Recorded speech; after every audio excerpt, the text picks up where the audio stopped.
Cerita sebelumnya, Teso yang menantang Kingjo akhirnya harus mengakui ketangguhan dari bos Hosen itu. Tapi bukannya jadi musuh, keduanya malah sebat bareng dan saling curhat tentang situasi yang ada.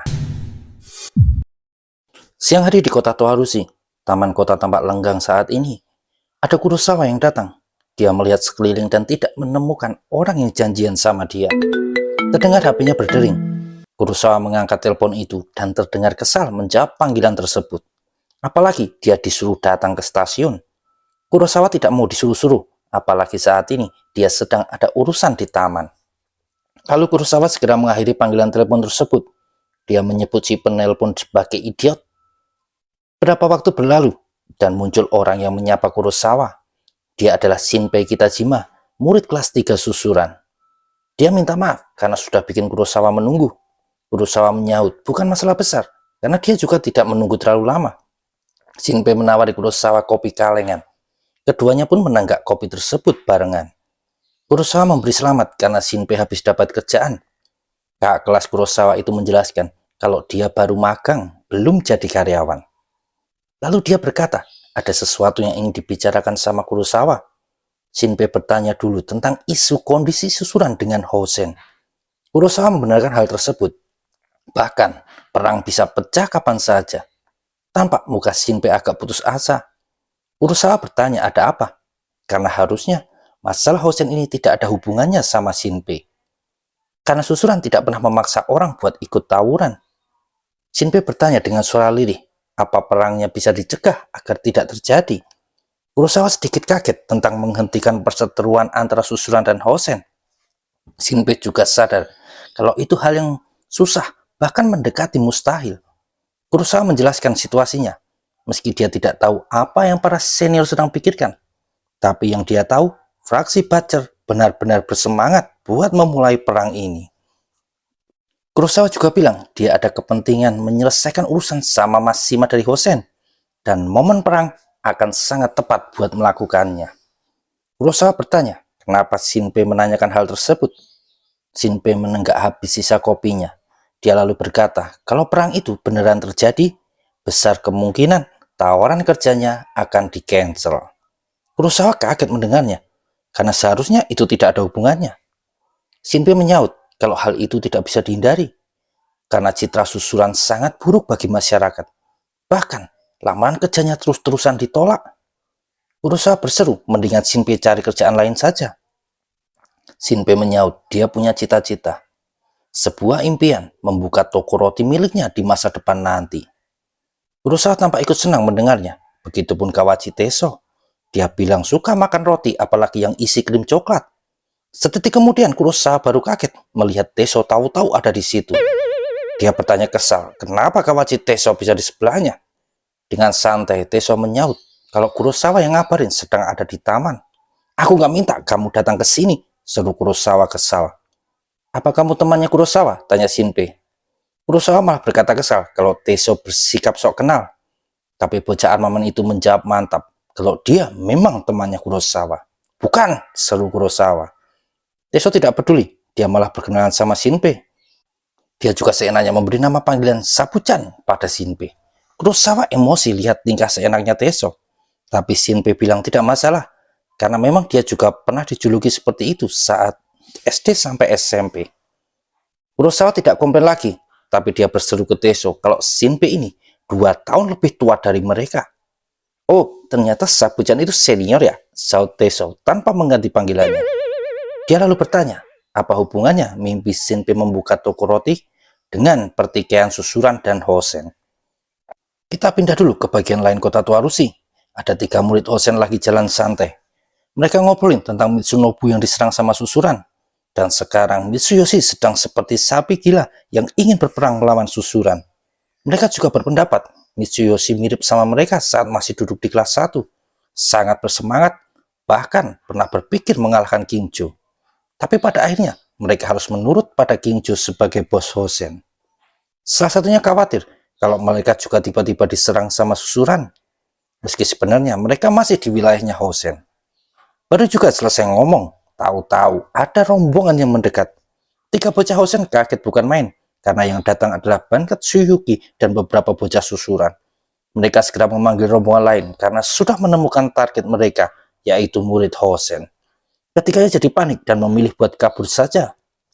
Dan di belakangnya, rombongan susuran itu langsung mengejar. Kembali ke taman kota, Shinpei mulai cerita tentang misopan. Teso bingung maksudnya, lalu Shinpei menunjukkan roti yang dia bawa. Kurosawa yang duluan paham, misopan itu roti yang agak kering di luarnya dan rasanya enak. Sangat populer di kalangan anak-anak.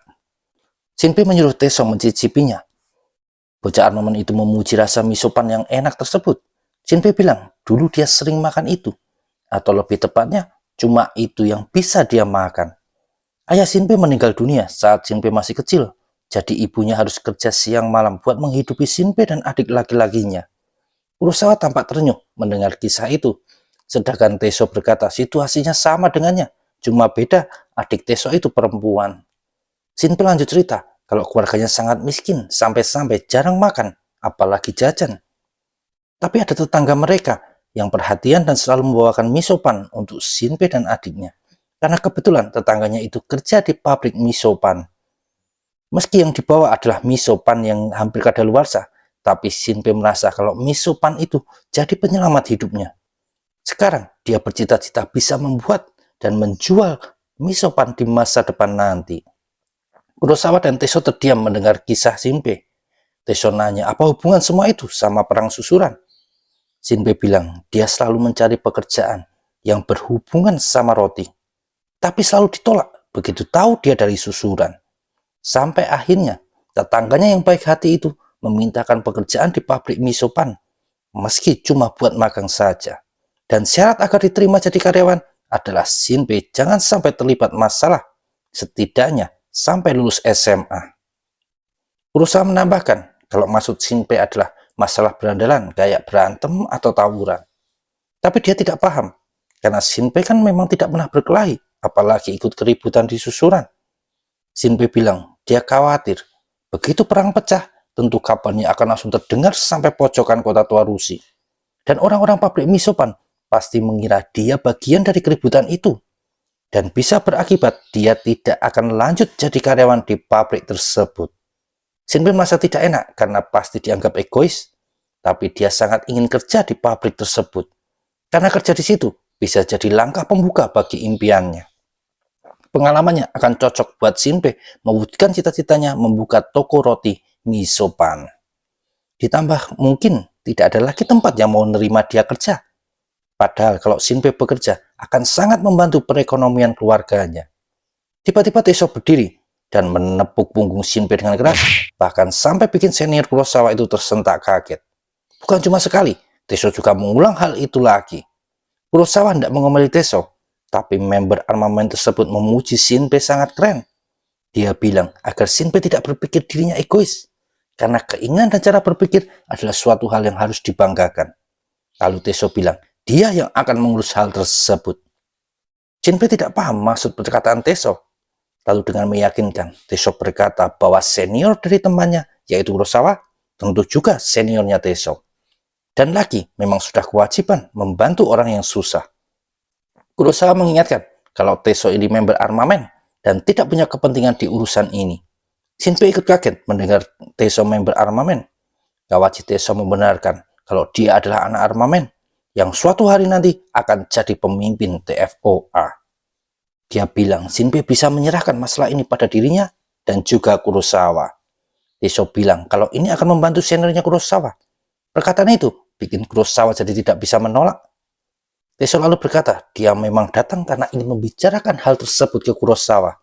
Kebetulan dia dimintai tolong seseorang untuk menghentikan perang antara Hosen dan susuran. Kurosawa nanya siapa itu, tapi Teso menyaut kalau hal tersebut adalah rahasia. Sehari sebelumnya, di Akademi Hosen terdengar suara Kingjo minta bantuan. Teso jadi bingung dimintain tolong sama bos Hosen. Kingjo nanya, apa Teso bisa membantu mencegah perang antara Hosen dan susuran? Yang berarmamen itu menatap tajam ke arah Kingjo. Lalu bos Hosen tersebut berkata, memang kedengarannya aneh minta bantuan member armamen. Tapi Kingjo merasa, kalau baik di Hosen maupun di susuran, tidak ada satupun yang saat ini bisa dia mintai tolong. Teso nanya, apa dia harus menemui Seton? Kingjo menyaut, bisa saja. Cuma karena kekalahan seton dari Guriko, jadinya Kingjo merasa bocah-bocah susuran tidak akan terlalu mendengarkan seton. Teso jadi bingung apa yang harus dilakukannya. Kingjo berpikir kalau di pihak susuran pasti ada orang-orang yang sangat ingin kekacauan ini terjadi. Melihat dari kejadian dengan Mitsunobu. Tapi dia yakin seton dan lainnya tidak terlibat. Jadi Kingjo minta Teso mencari dalang dari penyerangan Mitsunobu. Kalau hal itu berhasil dilakukan, Kingjo yakin situasinya akan mereda. Teso paham maksud dari Kingjo. Dia nanya, siapa dalang dari semua ini? Kingjo diam sesaat, lalu berseru kesal. Justru karena dia tidak tahu, makanya minta tolong sama Teso. Dengan diserangnya Mitsunobu, situasi sedang panas-panasnya. Jadi apapun yang Kingjo katakan tidak akan didengar, baik oleh Hosen, apalagi susuran. Dan kalau dia minta Takeda sebagai penengah, justru akan dianggap Hosen beraliansi dengan armamen. Jadi di sini Kingjo tidak minta bantuan sebagai bos Hosen, melainkan antar sesama pria yang saling mengerti. Teso tersenyum dan membahas perkataan Kingjo kalau dia akan melakukannya bukan sebagai member armamen, tapi sebagai seorang pria juga. Lalu dia berjalan ke arah pintu, tapi berhenti sebentar dan berkata, kalau perang tetap terjadi, dia minta agar dikabari. Dan Teso pun pergi dari tempat itu. Kembali ke taman, Kurosawa nanya, kenapa Teso jadi mencarinya? Dengan santai Teso bilang, kalau dia ingin tahu sesuatu tentang susuran, cuma Kurosawa yang bisa dia tanyain. Dia nyengir dan mengajak Kurosawa untuk bekerja sama dalam masalah ini. Tapi yang jelas, keduanya harus cepat, karena situasinya sudah sangat kacau.